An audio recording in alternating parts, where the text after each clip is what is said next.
Hello students, आज हम करने जा रहे हैं इंडस्ट्रियल एफिशिएंसी टॉपिक में डिटर्मिनेंट्स ऑफ इकोनॉमिक एफिशिएंसी।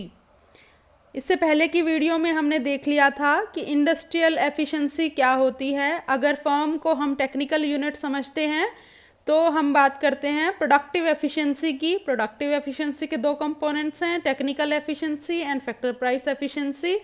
और अगर हम उसको एक ऑर्गेनाइजेशनल यूनिट के रूप में देखते हैं फर्म को, तो हम बात करते हैं बिजनेस या इकोनॉमिक एफिशिएंसी की। इकोनॉमिक एफिशिएंसी एक ब्रॉडर कॉन्सेप्ट है, उसके लिए नेसेसरी कंडीशन है productive efficiency.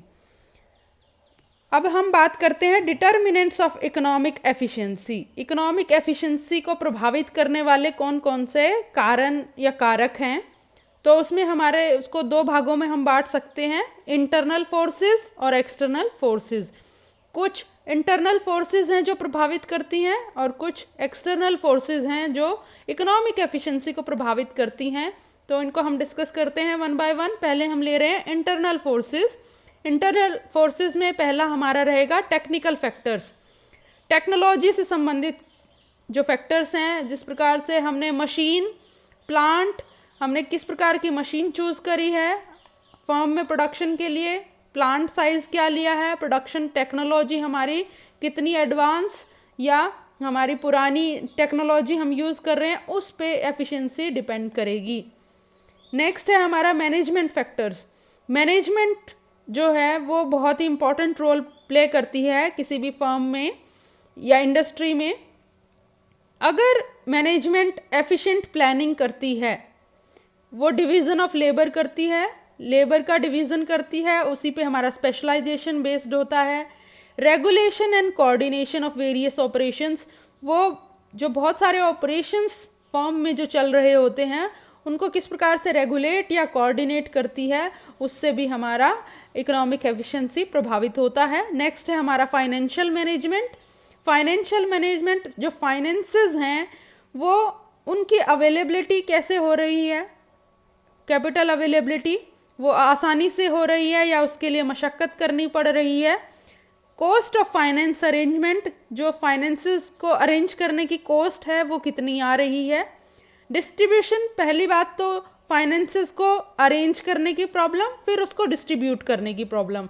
Distribution and utilization of financial resources, वो जो फाइनेंशियल रिसोर्सेज हैं उनका डिफरेंट पर्पसेस के लिए डिफरेंट फैक्टर ऑफ प्रोडक्शन में किस प्रकार से डिस्ट्रीब्यूशन कर रखा है और उनका कितना ऑप्टिमम यूज़ किया जा रहा है, वो भी इकोनॉमिक एफिशिएंसी को प्रभावित करेगा। नेक्स्ट है मार्केटिंग फैक्टर्स।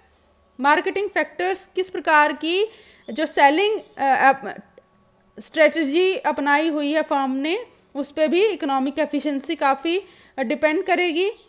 उस पर डिपेंड करता है, अगर सेलिंग प्रॉपर नहीं हो पाती तो बहुत सारा स्टॉक इकट्ठा हो जाएगा जो कि इनएफिशिएंसी को शो करेगा। नेक्स्ट है willingness to accept changes like innovations. Management जो नए चेंजेस है उनको कितनी आसानी से एक्सेप्ट कर रही है, उनके लिए कितना नया प्रयास कर रही है, नए इनोवेशंस कर रही है, वो भी एफिशिएंसी को प्रभावित करेंगे। नेक्स्ट है स्मूथ फ्लो ऑफ वर्क। जो फ्लो ऑफ वर्क है, जो काम चल रहा है फर्म में, वो कितना स्मूथ है या उसमें कुछ प्रॉब्लम्स आ रही हैं, कोऑर्डिनेशन नहीं बन पा रहा है। डिफरेंट जो ग्रुप ऑफ वर्कर्स हैं, जैसे मैनेजमेंट हो गई, लेबर हो गई, तो उनका कोऑर्डिनेशन कितना बन पा रहा है उस पर भी डिपेंड करेगा।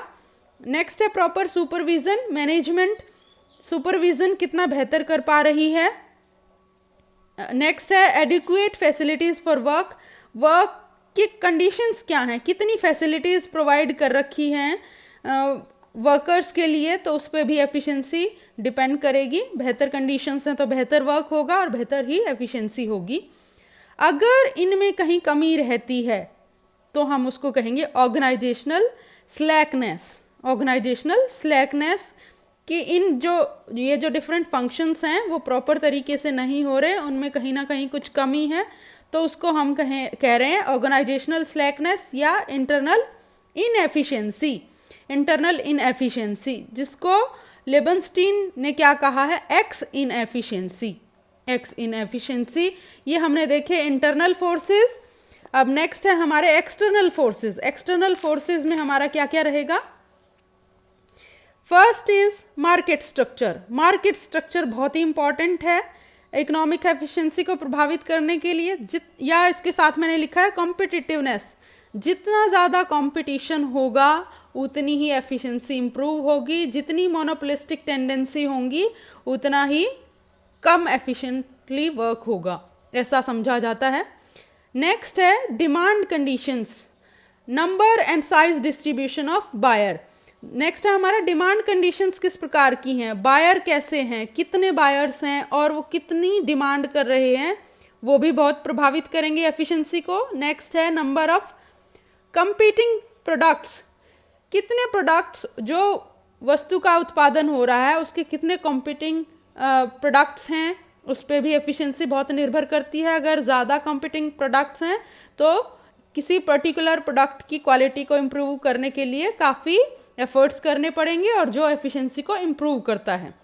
कंडीशंस ऑफ एंट्री, नई फर्म्स की एंट्री कितनी इजीली हो पा रही है या उस पर बैन है या बैरियर्स हैं, तो उस पर निर्भर करता है।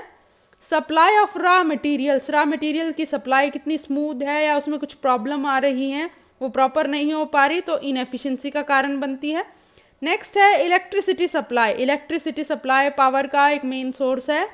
अगर इलेक्ट्रिसिटी सप्लाई प्रॉपर है तो एफिशिएंसी भी इम्प्रूव होगी। नेक्स्ट है फाइनेंशियल अवेलेबिलिटी, फाइनेंसेस जो किसी भी फर्म को ग्रो करने के लिए नीड होती है, नए इन्वेस्टमेंट के लिए नीड होती है, तो उसकी अवेलेबिलिटी कितनी है, कितने सोर्सेज हैं जहाँ से हम फाइनेंस प्राप्त कर सकते हैं, वो प्रभावित करेंगे। नेक्स्ट है इंफ्रास्ट्रक्चर कंडीशंस, इकोनॉमी में इंफ्रास्ट्रक्चर कंडीशंस कैसी हैं, अगर बेहतर हैं तो एफिशिएंसी इंप्रूव करेगी, अगर इंफ्रास्ट्रक्चर अच्छा नहीं है तो एफिशिएंसी डिक्रीज करेगी। नेक्स्ट है गवर्नमेंट पॉलिसीज़।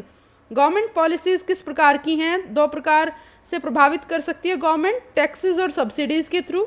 अगर टैक्सेस ज़्यादा लगाए हैं तो वो सफिशेंटली कॉस्ट को इंक्रीज़ कर देंगे, कॉस्ट अगर इंक्रीज़ होगी तो वो कहीं ना कहीं एफिशिएंसी को डिक्रीज़ करती है।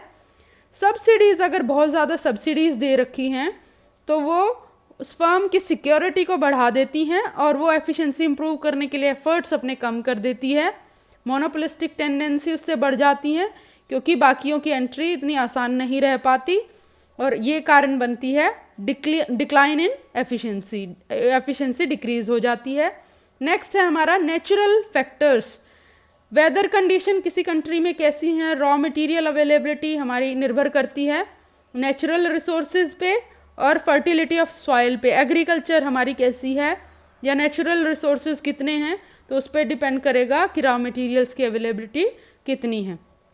Last point is social factors. Social factor किस प्रकार के हैं, वो एनकरेज कर रहे हैं काम करने के लिए या डिस्करेज कर रहे हैं। तो that's it, we have discussed determinants of economic efficiency.